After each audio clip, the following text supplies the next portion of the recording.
Hello. This is creepy Uncle Bill. You know me as the killer from Too Many Cooks. Now I'm telling you, you need to watch Bartleboss and the Dead Guy. Thank you. Yo, what up, everyone? And as you guys probably know, this is part 2 of the rise and fall of Bartleboss and the Dead Guy show. Obviously, I am your Bartleboss, and with me today is the one and only the Dead Guy. Hell yeah. I know a lot of you guys have seen part 1 of the video, but if you haven't, definitely want to go back and watch part 1, where we talk about the beginning, how we met, our unfortunate run in with Toxic Plague Entertainment, which has a lot to do with our work. But this is part 2. This is going to be the meat of our meat. It's going to be most of us doing the channel together. And then there will be a part 3, which is going to kind of tie into what happened, how we fell out, and what we've done since then. I have Q&A words over at the Deadstream. So if you are not subscribed to Deadstream or or what's my channel called? I forget. Bartle House. That's what it's called. The Bartle House. Fuck, why do I keep freezing? If you're not subscribed, go hit a subscribe button so you don't miss parts 3 and the Q&A of part 4. Or just because you should be subscribed. Shame. No. Shame. Hold on, we got to do this the Yeah, proper we gotta. way. Yeah, this is something we'll talk about, I guess. Hold on. Oh, mine's not showing. Oh, this is perfect for my point later, which is that Bash doesn't know how to fucking use the computer. I ever. don't. Yeah. See, the time has passed. Shame, Jeff. Anyway. The thing, I run a successful podcast. Lies, absolute lies. I run a successful podcast. Your mother does. Yeah, she doesn't run anywhere. She doesn't have legs. Anyway. So where do you want to start on our journey? I believe we left off, the last thing we talked about was, obviously breaking off from TPE. And we finally post up a channel name change. We start doing the live videos. Where do you want to start on chapter 2, my guy? So let's see. Let's start with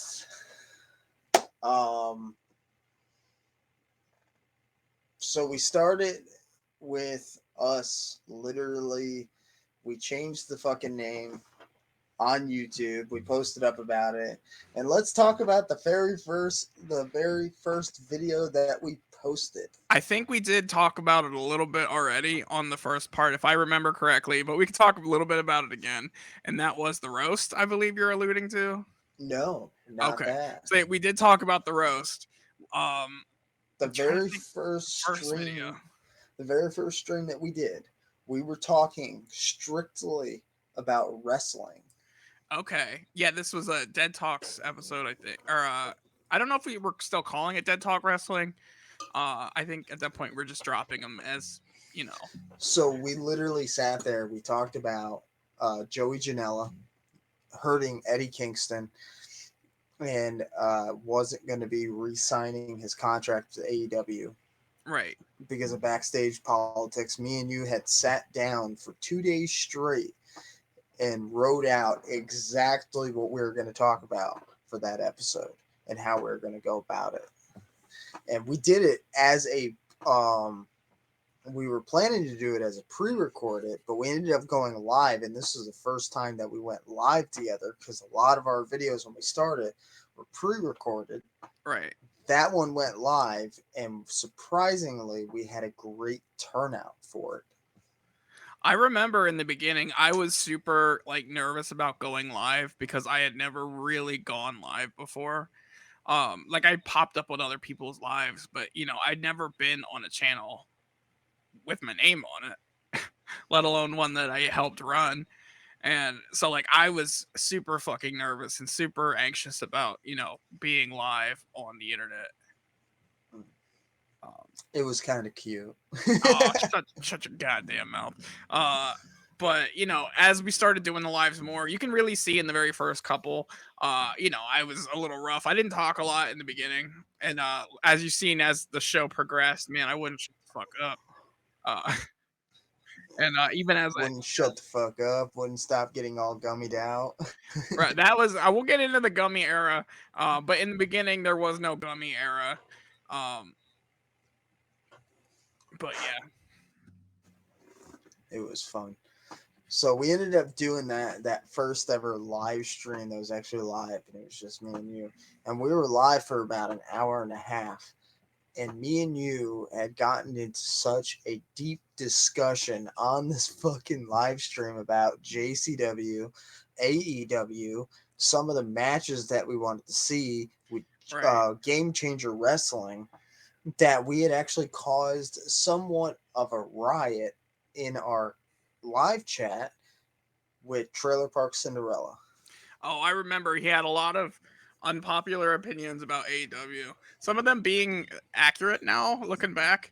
Um, but you know, our wrestling videos were predominantly AEW based because WWE at the time was just kind of taking a big shit, and AEW was new and it was fresh and everybody was watching it.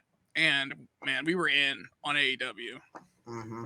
It was also right around this time that the Undertaker had just gotten announced to be going into the WWE Hall of Fame, Mm-hmm. and that he was going to be headlining the Hall of Fame, which we ended up doing an announcement about that. And I remember you were the first person I called when I found Mm-hmm. out about it on Twitter. I was so emotional because I had been such a huge fan of his for so long. Hell yeah. And we all kind of fell into our roles. Like you were predominantly dropping those news videos left and right. Like as soon as news dropped, you were on it. You had to be the first guy to talk about shit. And Kiefer was he was like our network guy because he knew everyone in the scene that we didn't know. And Mm.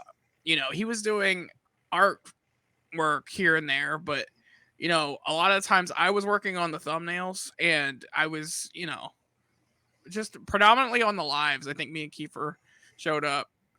We would do our once a week live. I think we did it twice a week at one point. We And did. we realized that was way too fucking much. So it And actually, we started doing twice a week to match the ICP network. yeah, So we would actually end up going live on Tuesdays when they were live. We'd go live right after they ended. to talk about it. Yeah. Yeah, and then they would go live again on Thursday. We'd go live Friday night. Right. And sometimes we were structured and we're like, hey, we're gonna be live on these specific, and then sometimes in our period in our history, we would just like, fuck it. I feel like going live. You wanna go live? Yeah, let's go live. Very inconsistent. Uh it was, I am bipolar. Bash has a squirrel that lives in his brain that runs how his brain works. So things would change at a fucking moment's notice. We stayed true to doing Tuesday nights and Friday nights, Mm-hmm. but we would occasionally add in the occasional Wednesday, a mystery Sunday. Right. Occasionally, we always did. I will say this because we were still pre-recording some videos, like some of the death battles and stuff like that. Right. We would drop those on Saturdays, and then occasionally we would drop them on a Wednesday after a live stream because we were trying to keep up with consistency, and a lot of people liked the death battles, and we always Right. knew what to do. Yeah. We'll talk a little bit about the death battles in just a moment, but in the very beginning, it was hard for me to find a place in the channel because you were so good at it, and you dropped those news videos, and you didn't need us to drop those. And I was still super like getting used to being on lives, like I said. So I went and I tried to do my own little short little videos too. Again, they never really got far, but you can find them. I started off doing like top lists, where I was like, this is my top 5 favorite, and I think it was horror games was the first one, Mhm, and then it was horror novels or books. mhm. And there was a select few people that loved those videos, but they never really did a thing. I Um, loved the Tremors game that you found. oh That my wasn't god, I me. still want it.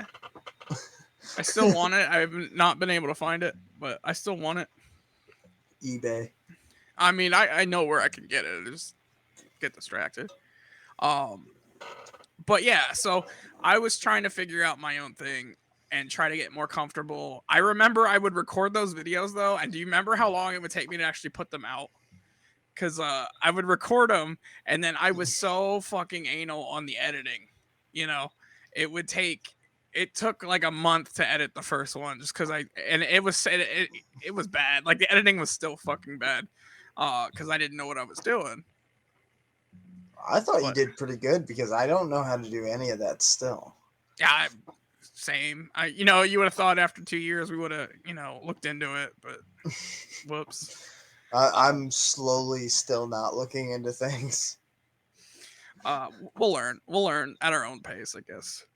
But yeah, so and then we would talk on a fucking daily basis within our Discord, within on the phone more than anything. Because if you Mhm. know Bash, he doesn't like to fucking be on the internet, I don't. and so we would talk on a pretty daily basis, and it was always either about the channel or some sort of shit.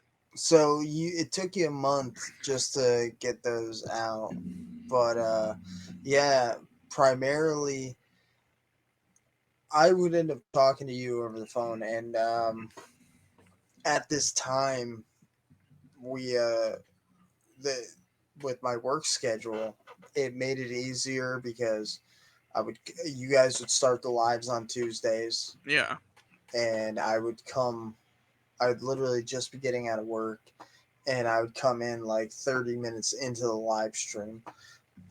And we had it structured to where eventually I stopped doing short news videos, yeah, but we had it structured to where uh, we knew on Tuesdays that I was going to be, at least a half an hour late. right. So that gave you that half an hour spot to sit there and talk about whatever you wanted to, because I wanted to keep what we were doing.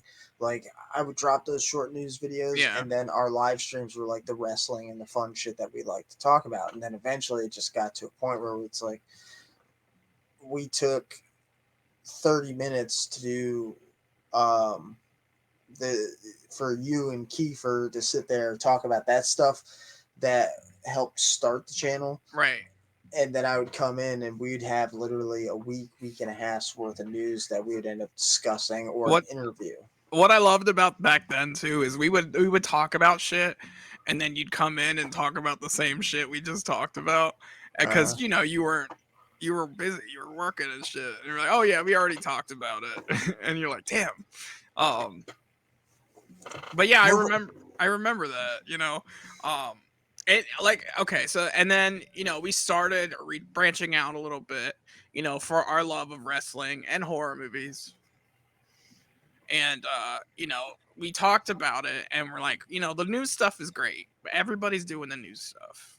mm, Let's do some other stuff, right? So we brainstormed, and I came up with the idea that we should do like some tier list videos, because tier list videos were blowing up uh on, I don't think TikTok was big then. They were blowing up on YouTube, I think. And I was like, let's do some tier list stuff about ICB. And then you hit me back with, let's also do these like death battle, videos. And that was the birth of the death battle videos that went on for a little while. Um what do you remember about, starting up the death battle stuff? so I remembered that uh, I came up with the idea And it was just because I was looking at people argue and bitch about fucking albums, and this whole I'm a top decker and this person's a second decker as like an insult thing, and I was just kind of looking at it like, you know what? Let's start it off with Joker cards. Let's do Right. Joker cards, and let's make it random, and let's get it down to the two top Joker cards out of all of them. What we did was we did the first deck versus the second deck, and we ended up having a triple threat match. Right before we moved on to the Dead Body Man Yeah. death battle. But the triple threat ended up being Bang Pow Boom, the Carnival Carnage, and the Ringmaster. Right. And we ended up starting the death battles off with the Riddle Box and the Mighty Death Pop, and the Riddle Box ended up winning, which I ended up knowing it was going to. Then we Right. did Fearless Fred versus the Amazing Jekyll Brothers. Yep. And Jekyll Brothers won that. Actually, no. I think Fred won. Yeah, Fred won that one, and then it was the Marvelous Missing Link lost and found, went up against the Races of the Shangri-La and Hell's Pit, and Yeah. the Wraith won. That was probably one of the one of the earlier videos where I started shitting on Hell's Pit too. Like it was a thing from the beginning. I think if I wish I could remember the first video that it comes up, but you know, it was a thing pretty early on in the channel. Oh yeah. You know, we had some gimmicks that came and went as the fucking shows. Like in the beginning, we used to start with, "Hey, are you, what happens if you're not subscribed to the channel? You're a Jeff, or you're a fucking Jeff." You know. That was every time that Craze was on. Right, and it's because Craze McCormick kind of like, you know, started that shit with us, and we just fucked with it so much. There was the I would always say I'm gonna eat your legs, which was an inside joke with Craze McCormick again. You know, there was a bunch of just inside jokes, and as the show progressed, more and more of these inside jokes started to come out, and a lot of times it was us just trying to fuck with each other. Mm-hmm. Or, you know, like the whole Beef Tiger persona comes from Flipsy trying to clown on me, and I'm like, fuck it, I'm owning that. But we hit him so hard. We hit you know, we had made plans to literally take a sea monster mask, right? Because I had bought a luchador mask. I had actually bought 3 different ones, but we bought luchador masks, and then Flipsy was like, "Fuck, I want one." So Bartle had a sea monster one, and I said, "Here's what we're gonna do," because Flipsy hated it so much. We're gonna put super glue or gorilla glue on the inside of it, right. And we're gonna hold Flipsy down, and we're gonna force the fucking mask on him. That way, he can't remove it. Yeah, no. So what happened was I had gotten, you know, the Beef Tiger persona, and I was like, I really want a Tiger Lucha mask. So I went to Etsy and I bought it's Tiger. I forget his name. I'm a Jeff right now. I can't remember his fucking name. But he's a Japanese wrestler who he's like a legend who wore the tiger mask, and I bought like a replica mask of that. I can't believe I can't remember the name right now. It's Tiger something. Pest is losing his fucking mind right now. Yeah. Shout out to Pest. Shout out to Pest. But yeah, I bought this tiger mask, and then after I bought the tiger mask, you know, I was showing it off in Discord, and all these guys, and Kiefer and Flipsy and them, they were all like, "Bro, we need masks too." And there was a day we were all looking at masks on this website that I picked up my mask, and Flipsy was so indecisive, and I kept coming across this fucking sea monster mask, and I kept being like, "Flipsy, that mask is perfect for you." And he gets so mad, so we just kept spamming that picture at him and shit. And it became an ongoing joke that kind of bled into the channel. Yeah, we kept. And then one day I had a little extra money lying around, and I fucking ordered it, and I didn't tell him about it. He was so pissed. I'm like, Flipsy, I bought you a mask, and he's like, "You know, you didn't." And I'm like, yeah, I did. And I wear it now sometimes, and I play the character Fat Flipsy, which I love Flipsy to death. He hates it when I do that. But yeah, Fat Flipsy lives on. So we ended up doing that, and then I remember we so as we started going along, we started getting some interesting fucking interviews. I remember me and you sat down one night in Discord and we were talking through video chat, and I had reached out to the dude that played Andy Barkley Yeah, no, from. and I was super excited about that because I love oh god, I'm spacing on his name now too. Alex But you Vincent. had, I love yeah, Alex Vincent because I had seen him at a horror con and gotten a picture with him. So I was all excited to get Alex Vincent on the show. and we ended up he ended up responding right back to me that night, and he said most people pay me to do interviews, and I had asked him how much do you want to jump Mm-hmm. on for a half an hour, and he'd said no offense, I'm not doing interviews right now, I have my own podcast, which was kind of it sucked, but at the same time it Right. was cool that he answered me on Instagram. Shortly after that, I ended up getting a hold of Cody Manson and Scum, and we ended up having a three-way uh, interview that night because we ended up having Sincerely Steffi from Crustcast on. She started it off, and then she ended up hanging out for the interview. Uh, Cody Manson then came on about 25 to 30 minutes into the video, and then to end the night, we ended up having Scum on, and we ended up having to bullshit for a good 20 minutes before, in between Scum and Cody. And Yeah. it was funny because Cody was actually trying to get off the live stream because he had company coming over to hang out with him. And Yeah. then while we were in the interview, the funny thing is that Scum turns around and tells us while we're live, "Hey, you tell that little bastard that he better call me." So Hell yeah. I messaged him while we were on the live stream. Uh, then shortly after that, we ended up meeting for the first time Jane and Gene Jekyll, Right. and we ended up interviewing. They ended up coming on, I believe, like 4 times. The first interview was a little choppy because they're Yeah, that was a bummer too because they were so excited to um, be on the show, and we were so excited to have them. I mean, I had a very small knowledge of who they were. You didn't know who they were at all, and Kiefer had been doing art for them and was a huge fan. He actually was the one who introduced me to the Jekyll sisters, mhm. and I won. I submitted into one of their contests and had won, which was I was super excited about that. So I was like, yeah, hell yeah, let's get these girls on and promote them. And they had said we were the first people to ever ask them to To come do an on interview. and interview, and they were excited about it. But then their audio just was not happening. Yeah, so they ended up reaching out. So it was Gene had actually reached out to me. I did so right before the interview.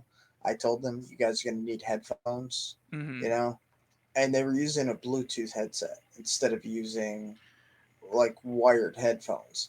Right. Now, depending on your phone and the Bluetooth headset that you're using, depends on the quality. The ones that they were using, it just kept cutting out. I think I So, remember too. Like they were at first they were using just their phone mic, and they were sitting like super far away from it, mhm. and it just like was not picking up like their voices. It would cut out like every we would get like 1 in 8 words. Yeah, and then I ended up doing a mic test literally 2 days prior with Jane Yeah. through Streamyard, and she ended up hitting me. It was, I believe, it was Jane that ended up hitting me up 2 days afterwards, saying, "Hey, we want to redo the interview." So we redid the interview the following week. Audio was a lot better. They ended up getting a laptop this time. Still ended up using those fucking AirPods, but Right. it's whatever because they had the laptop. Laptop ended up working great. They came on for our 420 show, which we actually had one man crew for the first time, and at this time he was actually uh, he was very happy Right. to talk about some of the success that he had, and I was more so blown away because I had no idea that he was a wrestler. Right. I didn't know much about One Man Crew, and I will say this too. This is before he went on that warpath about Violent J. Yeah, Um because me and him talked after after live, and he kind of told me a story, like a shortened version of what he went public quote marks with about Jay. And I was like, oh, that sucks. But he wasn't being public about it. I'm like, I don't want to hear like news about you know my yeah, idols. It was still very new to me to hear like the background stories and shit, because everybody has them. You know. yeah. Uh, we did that. We ended up getting Madman Pondo on for an interview, which was the highlight. I gotta say, one of the biggest highlights. Yeah, I think Because that was one of our biggest interviews that showed up, and I mean we'll talk about that a little bit, but yeah, we'll talk about that in a little bit. A little bit. We ended up getting Madman Pondo, which was a highlight for us. We ended up getting Project Born, which was a highlight for you. Um, a highlight because I didn't fucking know anything. it was a highlight for you because you as far as I knew, you were the one hosting the interview. I was not a No, part of no, this. that was so. I will say, me and you, we were in and out of showing up on the show because of mental health, because of other reasons. We couldn't always make it, and Kiefer didn't always say a lot on the lives, but he really came through when we needed him to, and a lot of that was the interviews. Yeah. He would write the interviews, conduct the interviews, do the artwork for Mhm. all these amazing, and he reached out to a lot of people and got a lot of the interviews. Yeah, like Cluner, you did Cluner. That was another big one that I wasn't part of. On Like, the 420 show, we also, and this is just a fun fact, sorry to cut you off, we also had Kaga on for the very first time. yeah, yeah, Uh, we actually had Kaga on twice. and if you guys don't, oh, actually, I think that was the second time we had Kaga on. If you guys don't know who Kaga is, Kaga grew up around Kiefer. Kiefer and Kaga have been friends for a very fucking long time. He's an amazing horrorcore artist. Hmm. And we had reached out to Kaga for, we were looking for something to put in the intro. Yep, and he did Zombie Girl for us. Well, not for us. That's one of his tracks on his album. But he's like, yeah, you can use like any of my songs. Uh, And we went through and we listened to his songs. And Zombie Chick really like popped in my mind. I really liked Zombie Chick. I'm like, Brett, would it be okay if we use Zombie Chick? And he's like, yeah, go for it. it was funny though because we ended up having a lot of good people on, and during this time the ICP network was going on. Mm-hmm. Uh, they had switched over from Patreon to Twitch, which if you had the $5 a month membership, which I did, you got to see a good 25 to 30 minutes of what they did after each thing, which Mm-hmm. I used to put up on the channel. Uh, and our homie Juggalo Collectibles used to actually stream the entire Twitch stream. And then I would do the after party show for everybody, just to keep them in the know of what was going on, especially if you Right. couldn't pay that $5 a month.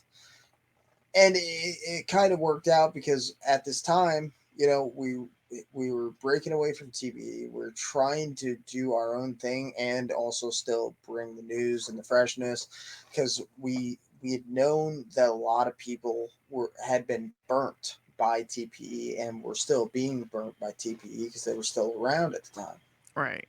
And if I'm gonna say this, at this time I was not in a good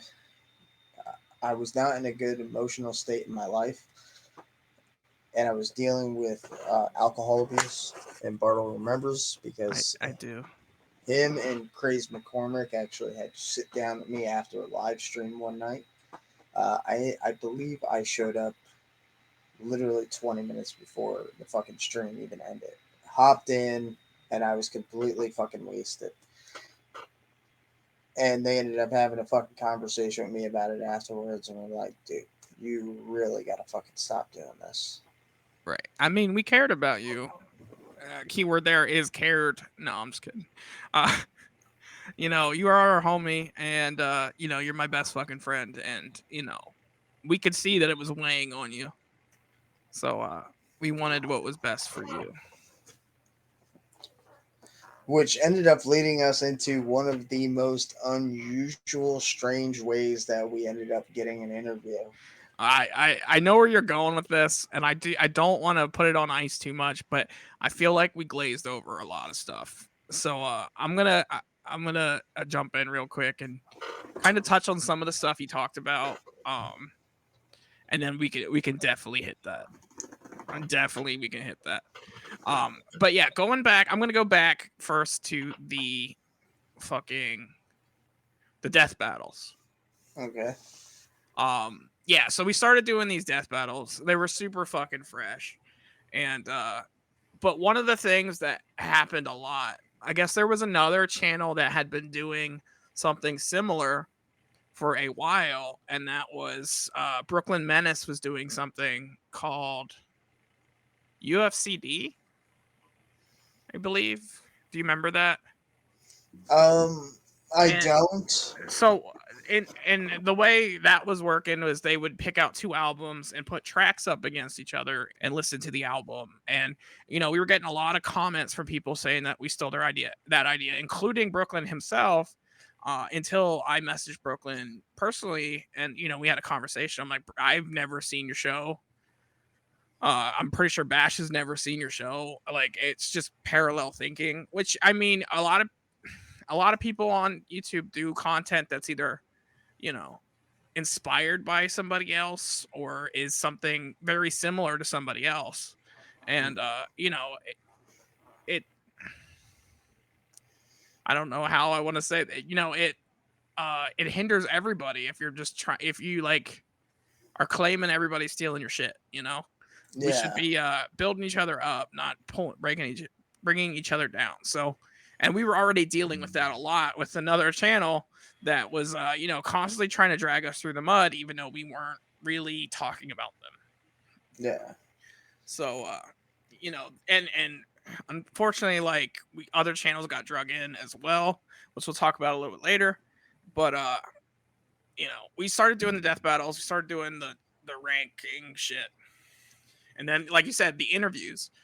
The interviews were super fresh. Like I said, Kiefer got a lot of those interviews, but we all three of us were reaching out to like everyone and anyone. And like you said, we had Snacks, we had uh Kaga, Jekyll Sisters. We had Scum, Cody Manson. We had Crustcast. We ended up getting Michael Lawless and Coon. Right. Which funny story about that is we didn't ask Coon to be on. It was I reached out to Michael Lawless, and Michael Lawless said yes, but I want to bring my friend on.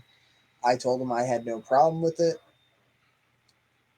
Didn't know who Coon was at all. Yeah, Didn't just I didn't either. I knew who Lawless was because he would come on TPE back when I watched them. Um, and but I never knew. I didn't know Coon until after he passed. Rest in peace. But we yeah, made sure we showed respect.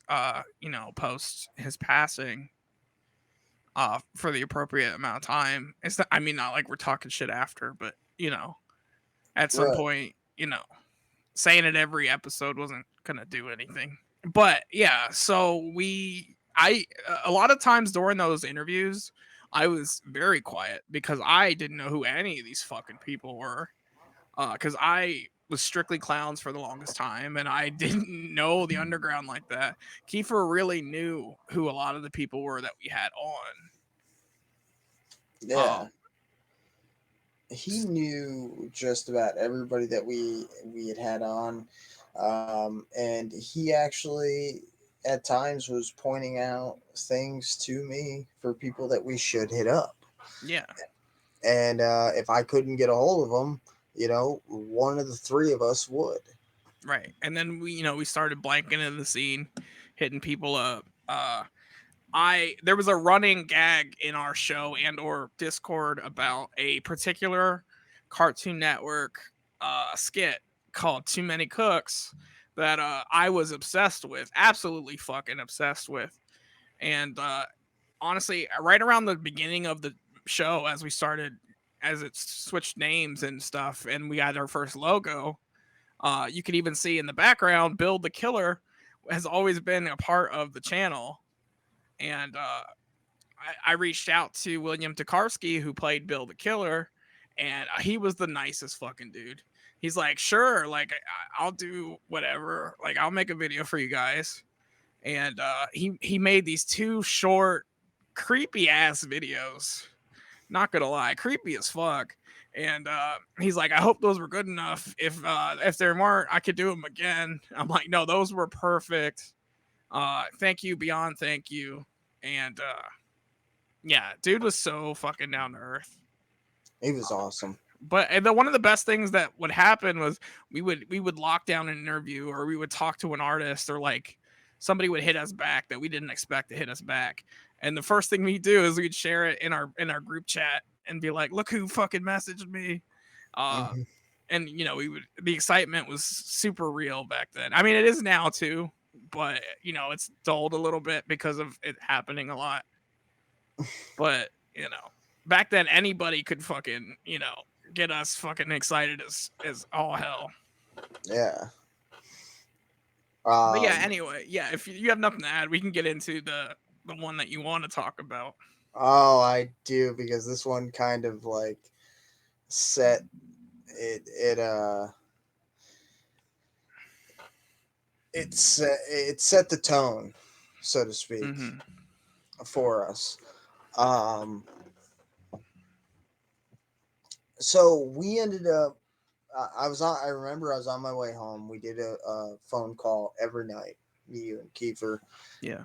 And you guys were talking about Jay's birthday, and it originally was supposed to be broadcasted on Twitch. They chose not to do it for some reason because it was going to be a live concert. Well,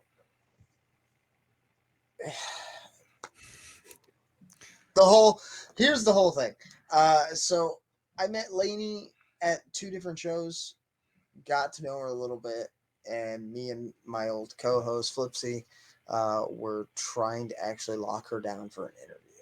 And we had talked to her random times over Facebook and shit like that. She had made a post saying that Jay had left her and that she was at a hotel and she was selling the Hatchet Man charm that she had that I believe Jay gave her. And she went on a warpath and she was blaming Blahzay. Me at the time, not knowing, what was actually going on, I knew that Blahzay had made a happy birthday post, and somebody had told us that she was backstage at the venue where they were performing for Jay's birthday. Yeah. So I immediately made a video about it, and video blew up. Of course, one of the comments that was not unusual for us, because we had gotten hit up by DJ Clay at one point in time, Gibby Stites, and a few other artists. More famously, Gmo Ski, I had pissed off. Blahzay had stepped in, saw the video, and then ended up, commenting, going on a warpath. Eventually, it got to a point where she had gotten a hold of Bartle through our our Twitter account, or so it was I ran the dead Bartleboss and Dead guy Instagram, and by run I mean I made it and then I kind of just let it sit. And she had reached out to that Instagram and was, she was very upset, and she was, telling me off. But she was telling me off as if I was Bash. And I'm like, look, I'm the other guy. I'm the fat one that doesn't say much. Uh, I recently there actually before that in the comments of the video she commented on.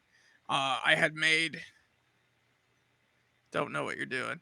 I had made a comment about, hey, we all love Daddy J, just me being me, and she's like, Daddy J question mark, what the fuck. Um, but anyway, that's just a side little funny thing for me. But yeah, no, she was fucking pissed. She was coming at me sideways, Mm-hmm. and I'm like, look, I had nothing to do with the video. Uh, I I don't do the news part, and if you want to get a hold of Bash, you can get a hold of him here. Um, but she was coming at me like fucking sideways as fuck, and I Yeah. was I was being nothing but fucking nice at the time. So she got a hold of me on my personal Instagram, which I used for the channel. Yeah, Um, and I told her, I was like, look, I can't sit here and I for some reason could not fucking hear her when she did the call on Instagram. So I was like, here's my fucking phone number. Just call me because I can't hear you. And that was my way of getting her cell phone number, just so that I could get a hold of her. And she ended up calling me, and we ended up having a 3 hour conversation on the side of the highway about the video and so on and so forth. And I explained to her, I said, look, she dropped this on, I forget which fucking social media platform it was. And I read it and I went through what she had said. And I also went through the fact that you were at the fucking venue where they were performing and you had done this happy birthday post and so on and so forth. And it went from her yelling at me for about 20 minutes because I told her, I was like, if you don't stop fucking yelling at me, I'm going to say some things that are going to hurt your fucking feelings right now. And trust me, I can get a hell of a lot meaner than what you think you're doing to me. box of kittens. It depends on what day it is. Yeah, I know. It depends on who you're talking to. Yeah. Um, And she calmed down and she had a civil conversation with me. It then turned into I got her to agree to doing an interview with us to kind of speak out about a lot of the rumors and shit that was going on. And she ended up telling me some shit that some of it I'm going to take to my grave with me because right. I'm not that heartless of a fucking person. But it turned into we ended up having one of the biggest interviews that we had ever done. Yeah. We had promoted it for a week straight, and I remember I got a text message from everyone's favorite YouTuber, Plague, saying that you didn't fucking get her. What are you planning? Right. I was Uh, like, just watch. yeah. So going back to when you said you had that 3 hour conversation, so you had a conversation with her for quite a while that night, and then you hit me up. It's probably like 1 o'clock in the morning, Uh, and back then I was always up at that time, and you hit me up. You're like, I've been on the phone with Blahzay. I'm like, what? And you're like, you should join this video call, and we all can talk, and you should meet her. And it seemed like y'all hit it off pretty well. So I hopped on, and all my preconceived notions were gone. She seemed really fucking nice. She explained to us like Jay doesn't like us like anybody talking about his personal life, which later on turned out to be probably untrue a little bit. Um, we don't know. Anyway, but it was more of she didn't like anybody talking yeah, about his personal life that involved her. because he recently just said like he doesn't give a fuck, but Mm. that might also just be for the cameras too. Anyway, but we hit it off. We introduced her to Flipsy as well, and Flipsy and her, hit it off over the animals. Which and she called him cute. I'm gonna put you on blast, Flipsy, because you're the cute friend. Uh, They have some secret fucking love affair going on. Don't lie. It's every time that they see each other in public or at oh the my god, it's gathering. adorable. Yeah, it's literally she's head over heels in love with Flipsy. Flipsy, just marry the bitch already. Right. Nobody else wants her. I'm probably cutting out all that, but anyway, Oh, just leave it. just leave it. Anyway, yeah. So we chatted for a while. We set up the fucking interview, and you were gonna be doing the interview with Blahzay. I don't even know if I don't remember if I was there for the Blahzay interview. I think it was just you and her. Yeah, it was just me and her because I had done a list of 20 questions. I Right. sent them to her beforehand. She told me what was a no go, what was cool. Yeah, she was like the first person we've ever interviewed that like needed a pre-screening of our questions, and there was stuff we couldn't talk about, and there was stuff we could talk about. Hmm. To be fair, she was one of our first bigger names to interview as well, though. So we just Yeah. assumed that was part of it, you know. Yeah. But, we ended up doing the interview. And it was one of the biggest turnouts that we had ever had. The highest point during that live stream, because I did not pre-record it, I went Yeah. live. The highest point after she hit the as soon as her camera turned on and she hit the screen, we got up to 174 people in our Wow. live chat. And I remember you and Kiefer were standing backstage using the almighty band hammer. It was strong. Right. I mean, there was a couple people that got banned, but honestly, a lot of people came out in support, which Yeah. was interesting. And then by the end of it, because I had to drop the link into the general chat, and I had to have it posted up at the top of the comment section.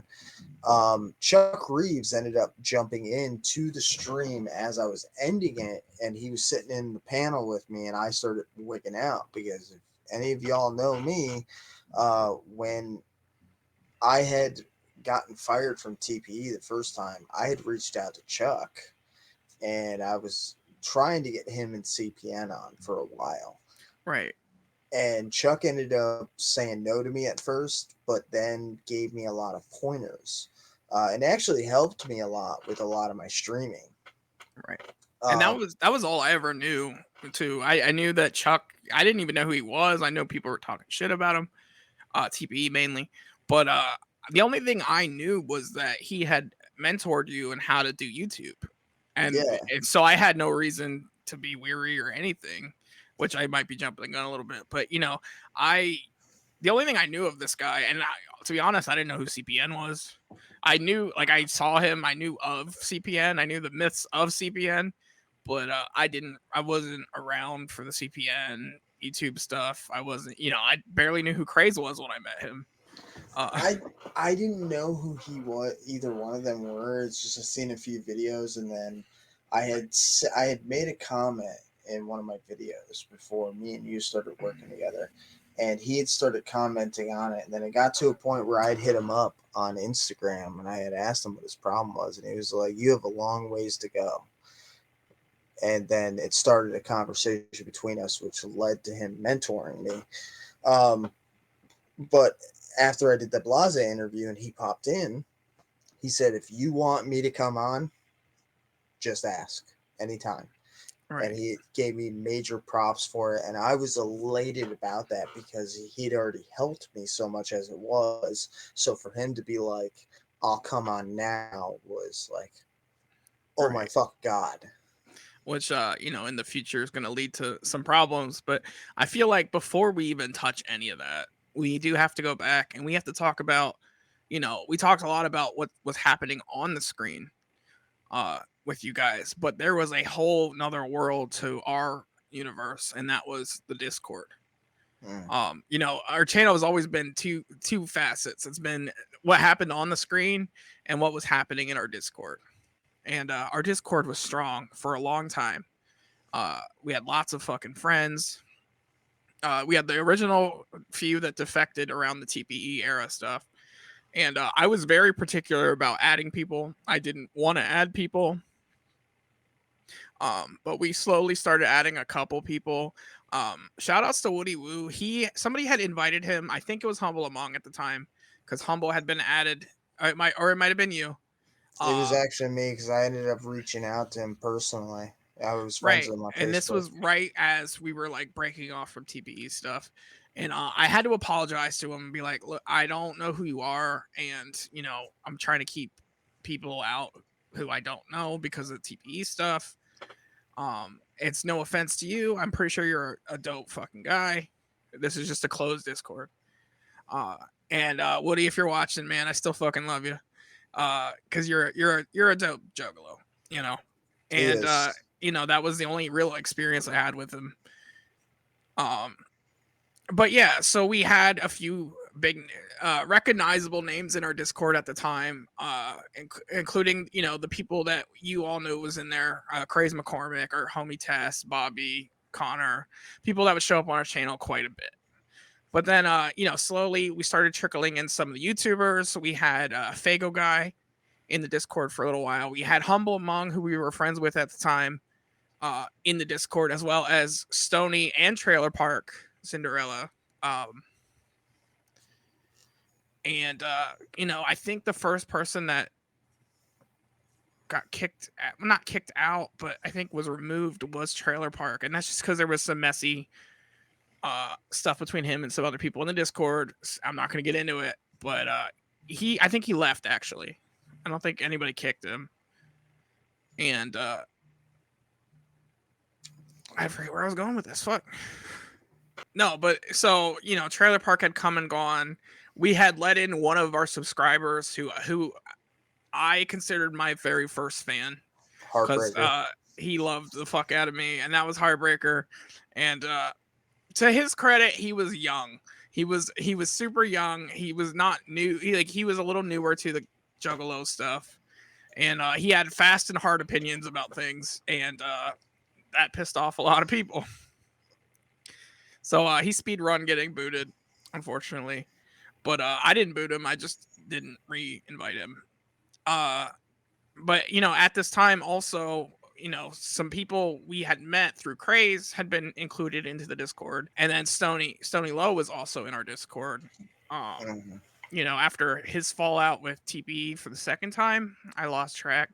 Yeah, it was Uh, the second. he had fallen out with TP again, and we had invited him in because I'm not it was weird between us. I don't remember exactly why it was weird between us, but it was weird between us. Uh, He, I'll tell you why it was weird. So we invited him in because originally on my birthday, I was supposed to announce Stony was back on the right. channel, and it ended up being Craze. And when we invited him into the Discord, he had actually come to me and you about doing some shit on YouTube, and he had explained Right. to us his idea, which ended up. Uh, I remember we ended up saying, "Yeah, we'll help you," and we Yeah. ended up showing up on the first 4 episodes. We were Me, we were a big driving force into even him starting his channel, because we believed in him, and he was somebody that we actually confided in with a lot of the shit that was going on with me as I was leaving TPE. mm, And I remember this was like the first time that this had actually happened. Humble had jumped into the barrel with us, and mhm. it was me, you, Kiefer, Craze, Connor, Bobby, Stony, and Humble. Yeah. And they were talking about, because they were talking about the whole subscriber count with TPE, and then Stony looks at Humble and says, "Didn't me and you have a conversation about this a few weeks ago?"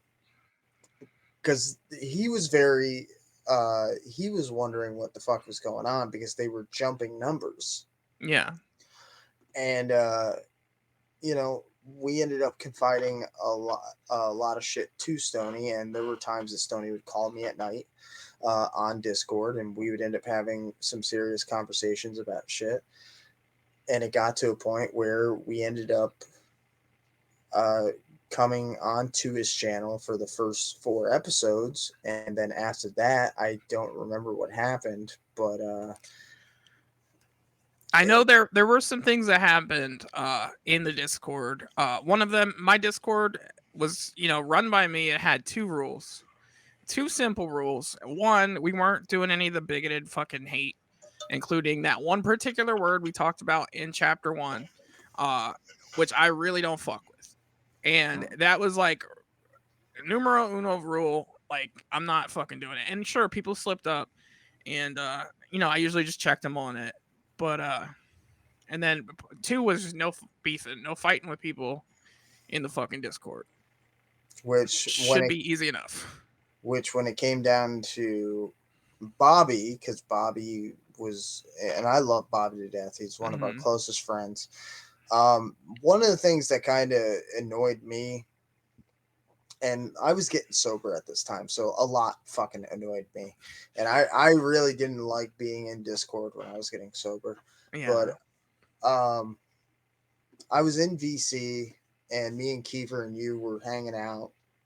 I was playing Borderlands 2, and fucking everybody started popping in, so I muted myself as per usual. Yeah. And then all of a sudden, Stony jumps in, and he starts. This was the conversation that kind of blew my fucking mind after everything that we had told him and confided in him about. He had came to us and said, "So, Plague just called me. He wants me to rejoin the channel." Yeah. And he had ended up telling both of us that he wasn't going to. Not even 2 hours later, they go and they start their show. And who do we see sitting on their fucking panel? Smiling Stony. ear to ear, my guy. And we asked him about it and he's like, "Oh, I'm just using them for views. I'm using them so I could steal their fan base." Subscribers. Yeah. Yeah. And we were like, "Well, that's okay." Um and so we were always questioning like his allegiance, and it went from he was stealing their fan base to he was doing shit with them to we need to reconcile with those guys. It got um when he started doing the whole reconcile thing, it kind of fucked with us on a personal level because right. people like Bobby would go to hell and back for us, you Yeah. know. And that's how much of a down homie Bobby is, and that's the reason why I love Bobby. Bobby came to visit me when I was out in Arizona, and I took pictures with him. I love you, Bobby, till the day I fucking die. Bobby ended up um, getting into an argument with Stoney, and it got to a point where I had gotten so irritated listening to the both of them Yeah. that I hopped out of Discord and I went to another Discord just to go fucking be away from the fucking arguing. Yeah. And then the next thing I know is that Stoney was also in this other Discord, and he said, "Yeah, I just got kicked." And I was like, "Oh, okay." And then I came back, Right.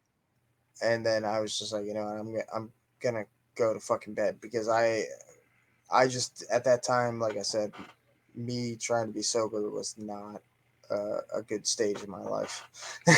I remember there was a night that I was already having a bad fucking night because there was other personal drama between two people in our Discord that kind of bled into the Discord and became a very regular fucking thing.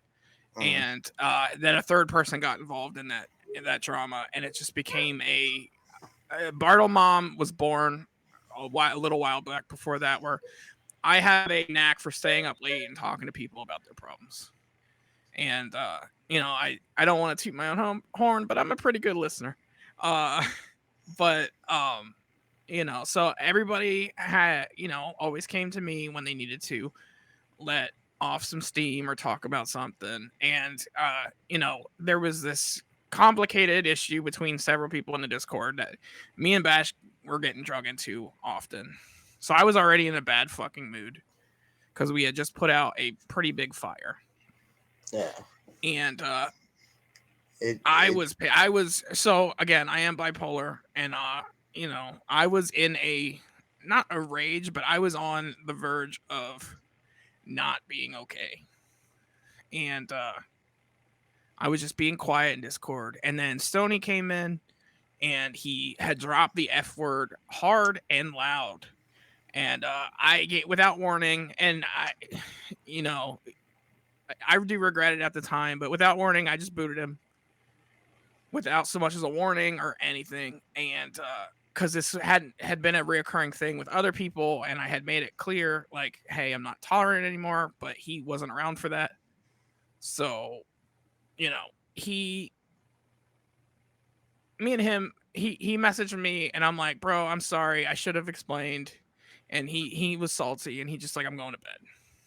Yeah. Anybody else who was in that Discord with me that night knows I went full rage. I was just quiet, and then people started arguing in the Discord, and I think it's the only time I ever raised my voice to people, because I don't do it often, but when I do, it's explosive. And I told everybody shut the fuck up, and I went off because one, I was upset about everything else, and two, I felt bad. I felt bad that I had done that to Sony. But he ended up coming back. We were still kind of on the rocks about everything. And one day he messaged, we were all joking around, and he left. He got pissed off about something.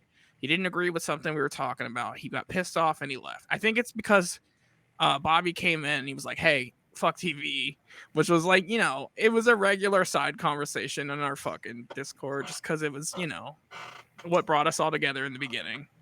Yeah, it was the glue that kind of kept us together at the time. So, we weren't always talking about those guys, but when, funny shit happened, we would clown a little bit. And dude was like, y'all need to fucking reconcile with that. He got pissed off, he left. And he hit me with a message like, people suck, whatever. I think somebody added him back in the Discord a couple days later, and I had blocked him over something.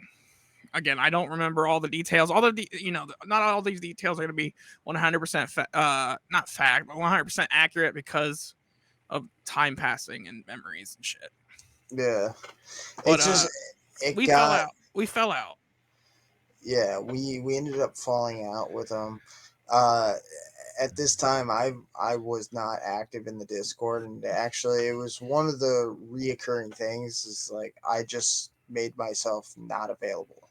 Right. And Bartle would actually tell everybody in the Discord, do not bother Bash, do not call him, do not text him, just leave him alone. You were dealing with a lot of shit out in your personal life with work and some other shit. So, yeah, my mom at the time just got announced saying that she only had, she needed open heart surgery, and she still, to this day, hasn't gotten it.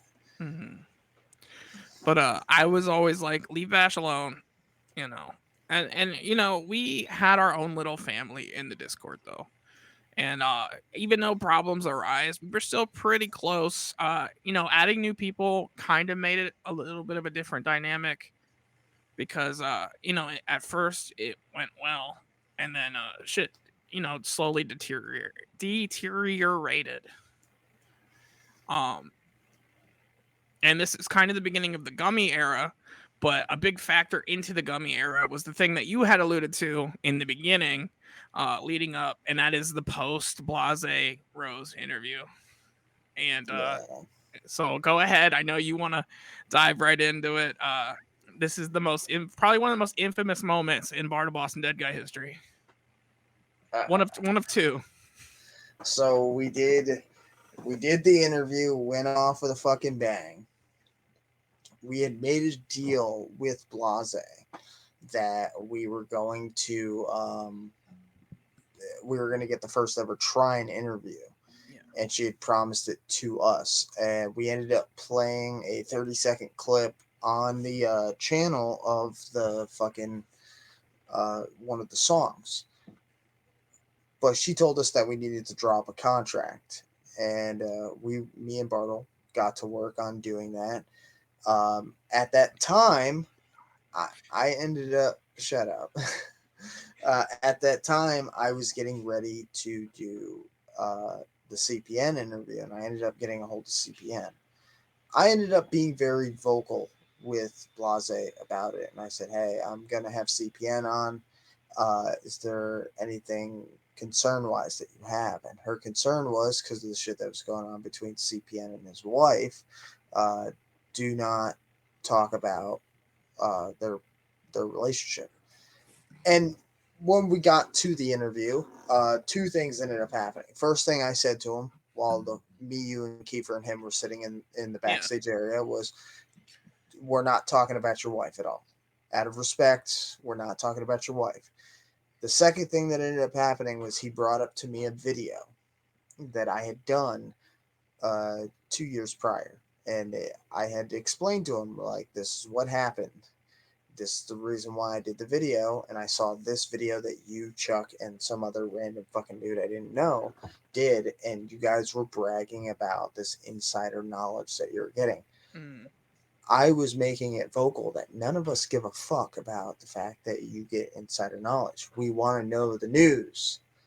That's the reason why I was doing short news videos, and I still do short news videos because we want to know the news, not how much of it you fucking get.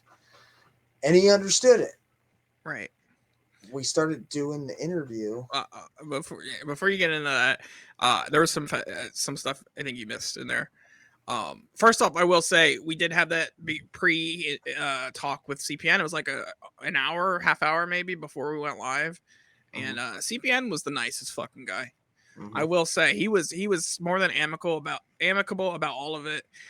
Another big thing we weren't allowed to talk about was Trine, because there was some behind the scenes fucking information about Trine, that Inanna, the third girl from Trine, had been ripped off by the other two. And apparently Blahzay had wrote a diss track about Jay. Yeah. And Which these later were on, all things we weren't allowed to fucking talk about. And CPN's like, I get it. Like, I'll behave. And to be fair, to this day, CPN did nothing wrong during our fucking life. And I'll say it again. CPN, a fucking sweetheart, box of fucking tall, big kittens. But, I have nothing negative to say about CPN. I have nothing negative to say about the guy either, but I will say this. He was very understanding. He was Yeah. very cool about coming on. I feel bad though because we were the catalyst in a big fucking incident, and it was because we got used. Blahzay and Roxy Red knew that we were doing the interview that night, and I had gave them my word that we weren't going to have any issues go on. Right. That I had told them beforehand, just like I had told CPN what I'm looking for out of him, because I was planning on a 3-part video.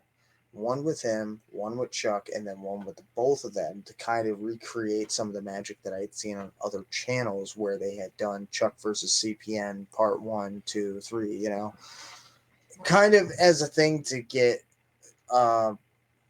as I like to say it, I subscribe to the theory of controversy creates cash. I like to talk about controversial things and put it in a positive light, as of I will talk about something that somebody else is afraid of, because it's the same It was type always Bartle. Bartle was the one who was afraid.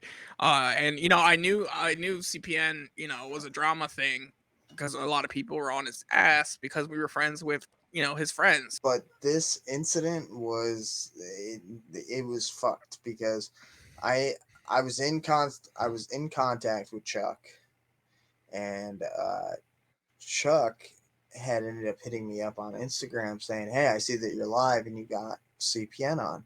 You want me to jump on? I can make it interesting for you guys." Me being me, I thought that I didn't know about the actual behind the scenes drama with them. I thought that what was on screen was, them playing it out, because we had heard some of the stories from Craze about how CPN and Craze planned out a fake beef. I was clueless. I didn't know I didn't know what was going on. You can even see on that video if you go back.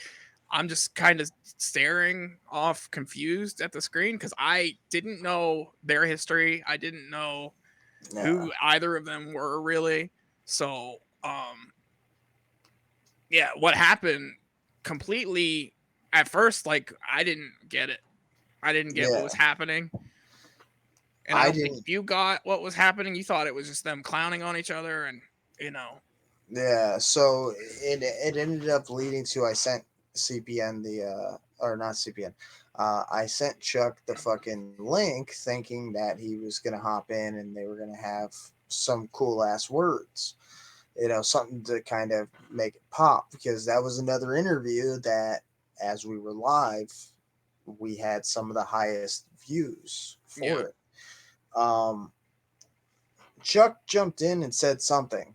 Didn't realize what he had said or what he was even fucking talking about, yeah, but it set CPN off. And it got to a point where CPN started going on a rant about his wife and right. trying and He shit. said And he said he's in my fucking house or something like that. I don't remember. We were clueless of what was going on. yeah, we had no fucking idea. It got to a point where the next day I had to edit the video footage to cut out that whole last half.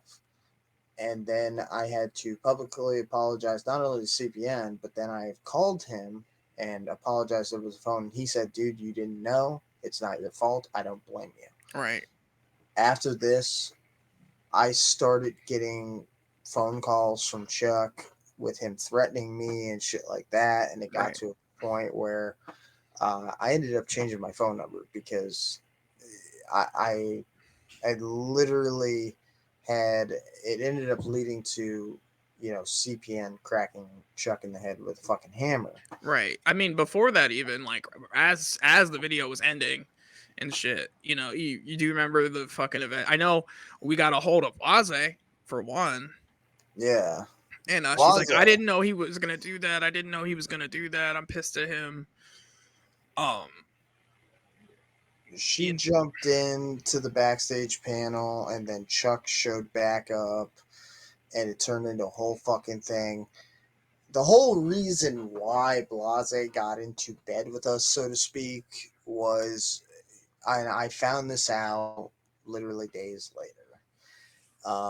She was trying to get a hold of fucking Toxic Plague Entertainment because leading up to her doing the interview with us, they had been talking about a lot of the same similar shit, and she had commented on some of their videos. And Plague, being the fucking pig that he is, kept saying, "Fuck giving you an interview, pop off your fucking shoes and show me them fucking feet," was his famous line towards any woman. yeah, And he did that on a regular basis. And when she brought it up to me, I said, "That's just who he is. He's a fucking pig. He looks at women like they're sex objects. And that's all he thinks that they're used for." She used us knowing that the issues that we were having with them to kind of get on to Toxic Plague Entertainment. And then she ended up giving the interview she had promised us, the first ever trying interview, to them. And I started to literally spin out of control after that. right. Because okay, so going back to what you're saying now, even that first night, Chuck was sending you. He got on, like you said, he got on that fucking in the post CPN. We stayed in the backstage. Blahzay came on. She was being really apologetic, and and then Chuck came back. And as soon as he came back, I fucking dipped out because I was already beyond fucking pissed.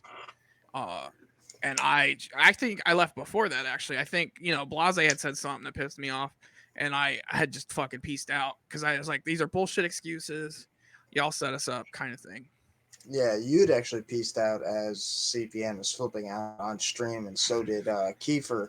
Kind of left just me and him there, and it took me spazzing out on a live stream at the end to be like, you know Yeah, what, I feel like I'm being fucking disrespected right now. And, yeah, and I remember.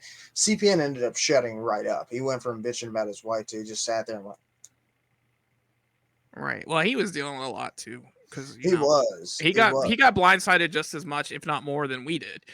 And the thing that really pissed me off, and you as well, is our fucking faces, our video, our thumbnail, all our shit started showing up on all these toxic fucking Juggalo channels that we did not fucking subscribe to.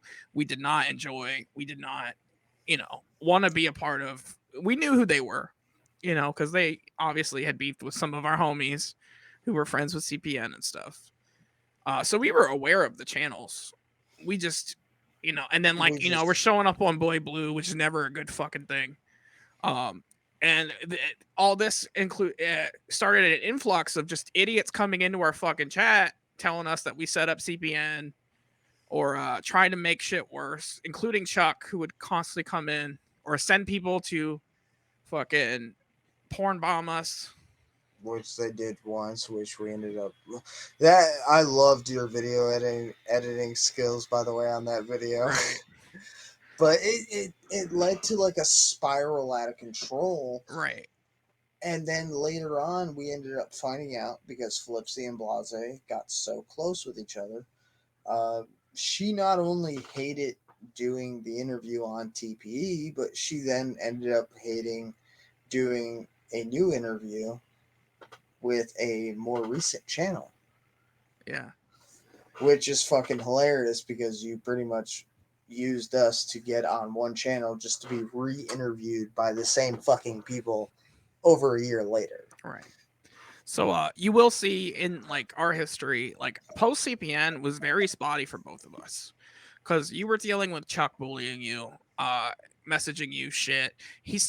I started taking this is right around the time I started taking, Delta 8 gummies to help with my mood swings because I was already stressed out about Discord stuff and I was getting overwhelmed with channel stuff. And I was using them as a way to calm myself. And this is the first time I've really done anything, in the extent that I had been. And so the gummy era was born, and it was fun for a while. In Discord, just hanging out with Kiefer and getting gummied the fuck out and chatting and being silly. But as the stressful stuff started happening, it started taking me places I didn't want to be. Including I will say I put a whole foot, if not more, into the drama side of YouTube. Yeah. And at the time, I believe you also were taking break. You got to a point, and I mean, you could talk about this a little bit, or you got so overwhelmed that you had to just pull away completely.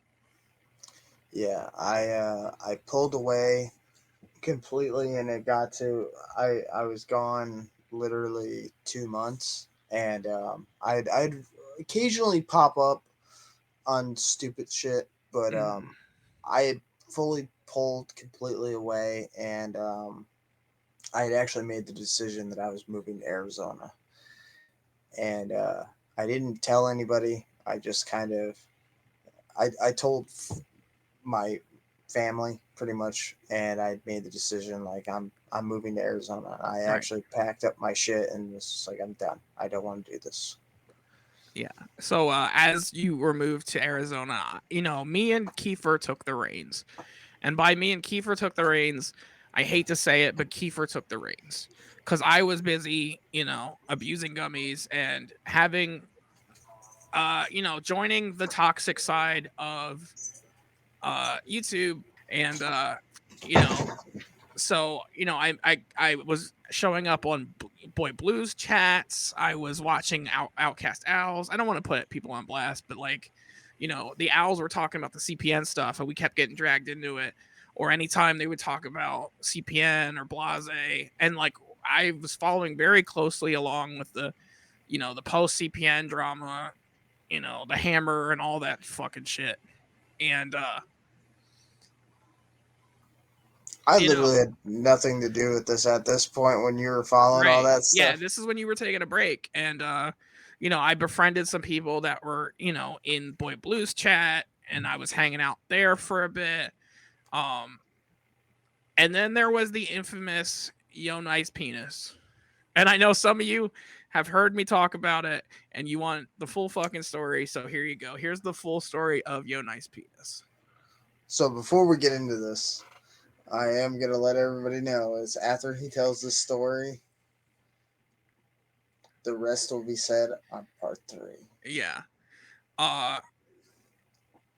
Curious what the rest is going to be, but okay.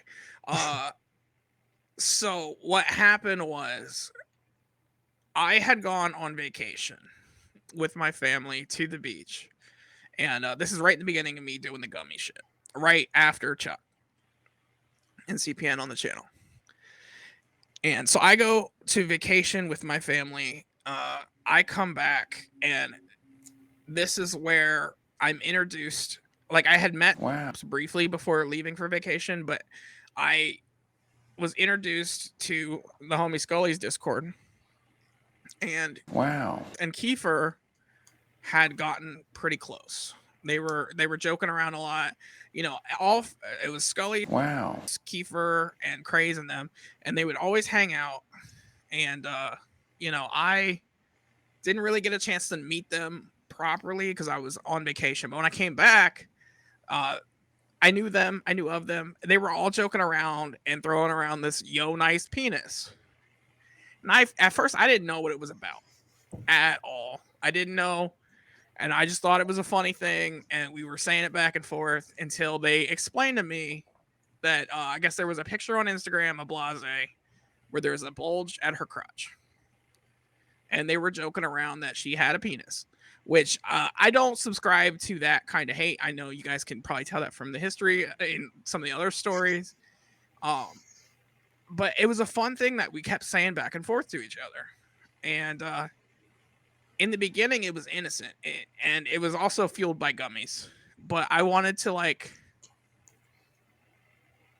I don't even know how to explain. I wanted to turn the joke around. I wanted to... I wanted to include her so she didn't feel like we were shitting on her, even though clearly they were shitting on her. I was trying to, like, re-own it type thing. You were pretty much trying to take it back so that she would find it funny. But also, you know, she had made a post calling all these people homophobic and, like, making it more than what it was. And that also, I guess, upset me. So I did something I shouldn't have. And, you know, this whole fucking video, it's not about shitting on everybody else. We have to eat some fucking crow too. And this is where I have to eat a little bit of fucking crow. Cause, you know, they were all bragging about how Blahzay blocked them. And I'm like, oh, she hasn't blocked me yet. She fucking loves me. Let's see how long it takes for me to get blocked. Because at this time I had found out, you know, you had told me that she was using us to get the TPE and a bunch of other shit too. So it was a bunch of mixed emotions at the time.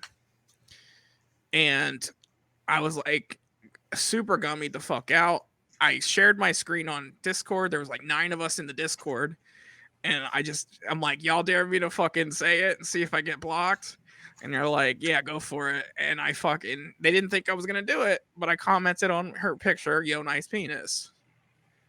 And then we started saying it to each other and on the chat and in the Discord and everywhere.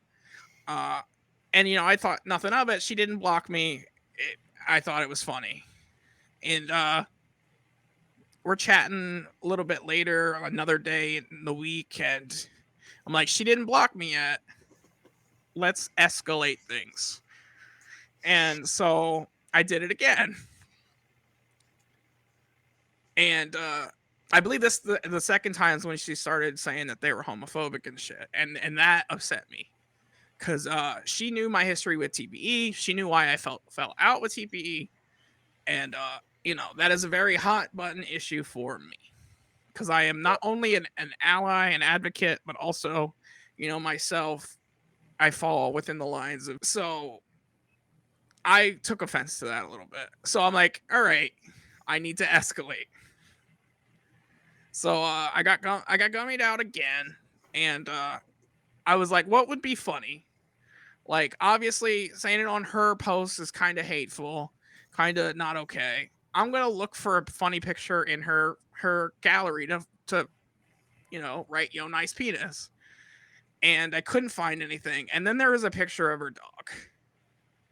And I know it's wrong. And I regret it to this fucking day. But at the time, I was so gummied out, I thought it was hilarious. You still find it hilarious. It was funny. It wasn't right. And Blahzay, I know you're not watching. Somebody's gonna clip it and send it to you. I am sorry for saying yo nice penis on your dog's picture. I am, but also fuck you. But yeah, so I was wrong. I will admit I was wrong. I was falling into a bad crowd. I was also being bullied by Chuck. Chuck was making videos about me and clipping videos Calling you a about water me. brain. Yeah, saying I have water brain and shit. Um, Also at the time we had a troll account, which Named Ruthless Juggalo that had made a video saying that uh, I was in domestic violence, that you were uh, I don't know if it was you or if it was Kiefer. He tried saying was a sex offender, and he said that Kiefer was a sex offender. I think he said I had Down syndrome or something. yeah. And the sad part is like he ended up clipping, like for you, for and Kiefer and for Craze, he ended up clipping like a little 20-second clip from different videos, and then for me he just had a screenshot of my face for Mm, 2 minutes and a 30 premiere or seconds. something where he's like, "This is somebody coming out saying that Bash abused them." Yeah, I Yeah. remember. I remember. And then the video played, and it was just literally a screenshot of me on a live. No sound, no nothing. Right. So, all this stuff was boiling up. We were constantly having like mental health breaks, fucking issue. We were having issues with the community, and I was feeding into it in negative ways, you know. And the channel itself started to suffer a little bit. And this is where I have to say thank you to Kiefer and Flipsy, because they really stepped in when Bash was taking a break. I was like there but not there, you know. Hmm. I didn't give a shit about the like it would be like, "Oh, we have an interview? That's great." Like we'll fucking figure it out, I guess. I Kiefer didn't wrote the interviews. Kiefer did the interviews. I didn't give a fuck about anything until after I got settled in out in Arizona, Right, and that's when a lot of our problems started. right. And so that CPN. I always say that CPN Chuck incident was the pinnacle. It was, well, not the pinnacle, but the decline, the beginning of the decline. Yeah. Because the stresses of the channel, it started to not be as fun anymore, and it started to be more real. And sure, we had good times in between that. We had some fucking laughs. But how me and you started to look at the channel and how we started to act on the channel started to lead to the decline of the channel. Which is going to be part 3 of the video. But is there anything else you can think of that needs covered in part 2?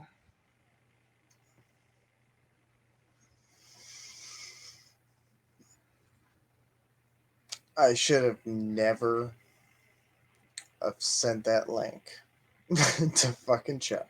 I agree. I mean, we have all made fucking mistakes. I will say this.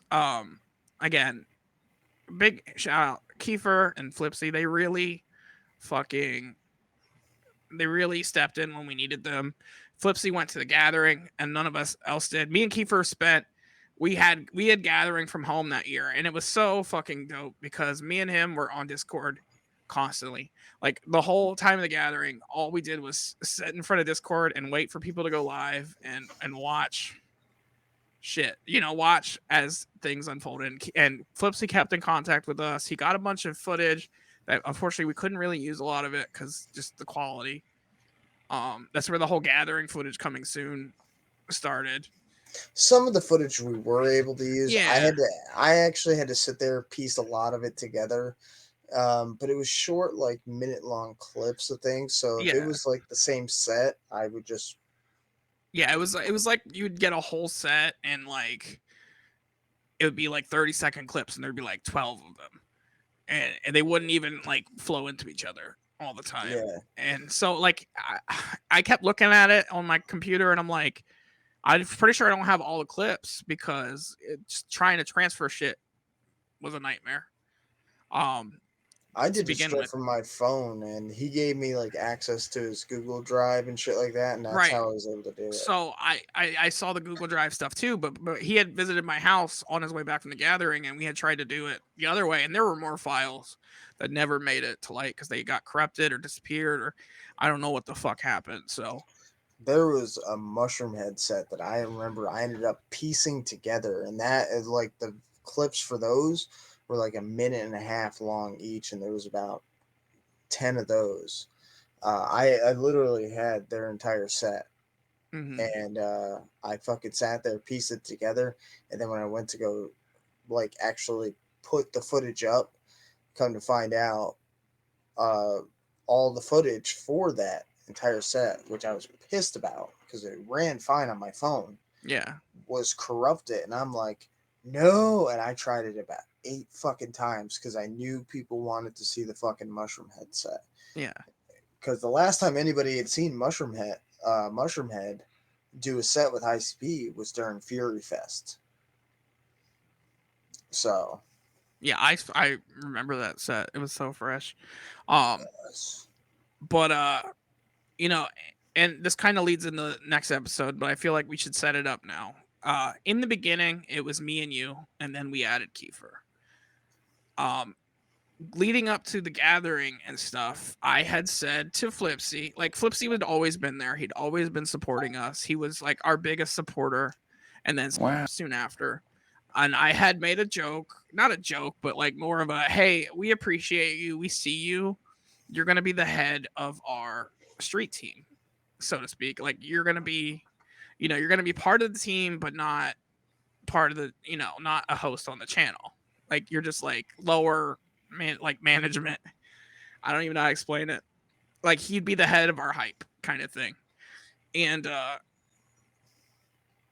we're going to get into this a lot next episode, but me and you weren't always on the same page when it came to things. I would always try to plan shit out, over plan it out, think of it 400 times, and try to make it perfect, and then it never did. Like I would get analysis paralysis, and you were the complete opposite, where you would get an idea and you'd hop on it right away. And we had talked about making Flipsy, our head of our street team or whatever. And then we went live, and you had announced that Flipsy Wow. were going to be the new members to the channel. And yeah, this leads to problems later on. Again, you have to watch chapter 3, if you want to know more about what happened. But a lot of problems ended up like I said, happening. And we were not on the same page post like Chuck stuff. It kind of going into Chuck stuff. And it's no offense to either of us. Like I'm we not were trying to just shit on burnt Becky. out. We We were just were, and burnt out. it's hard work doing a podcast with anyone, let alone your friends. Um, because you know it's the saying, you don't work with friends because sometimes you let You let certain shit slide when you shouldn't. not slide so much. Words aren't happening right now. It's You're because not we're always dumbing on the down. same. Yeah, we're not always on the same page, and that leads to some problems along the fucking way. But I know this episode hasn't been as exciting as the first episode, but I hope y'all stuck around and watch till the end.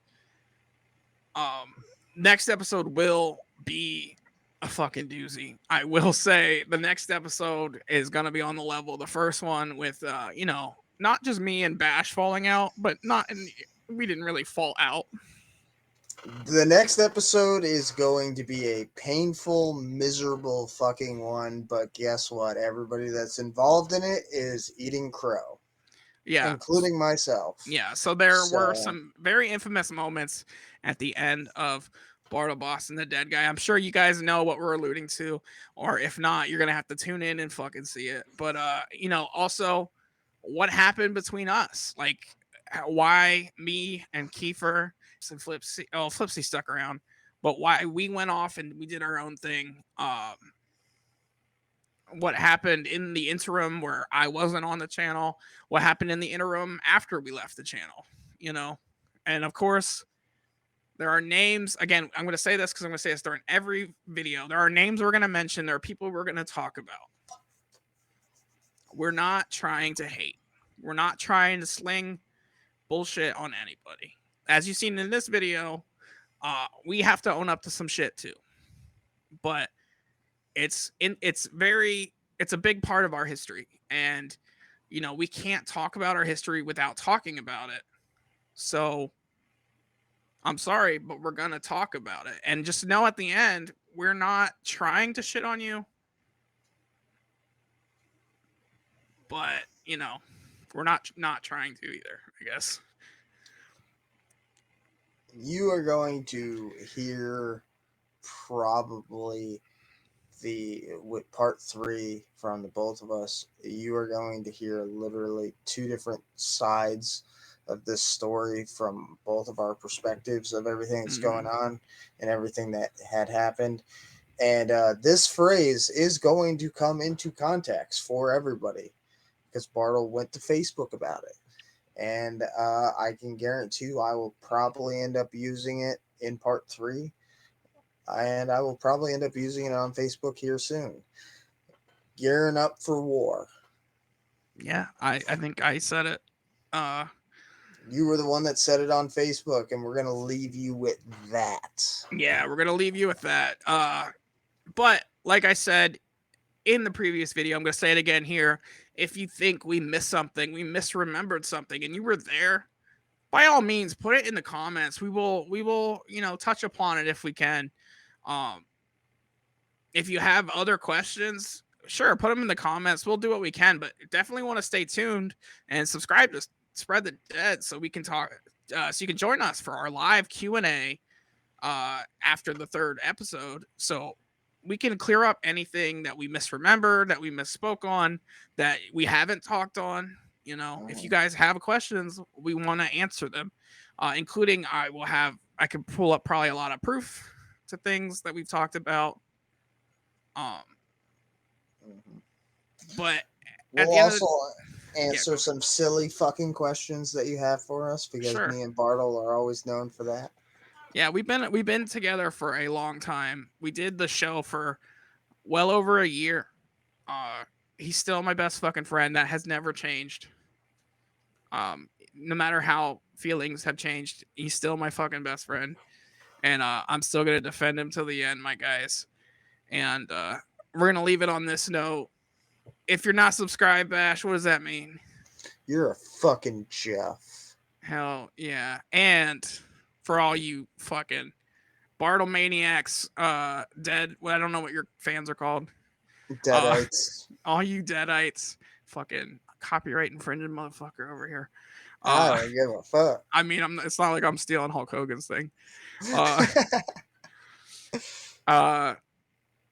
Bash, what do they have to fucking remember?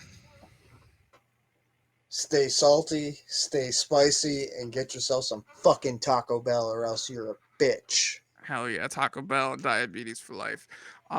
Stay safe, stay spicy. We'll fucking see you next time. And we out. Whoop, whoop. How many of you had to Google the words Creepy Uncle Bill?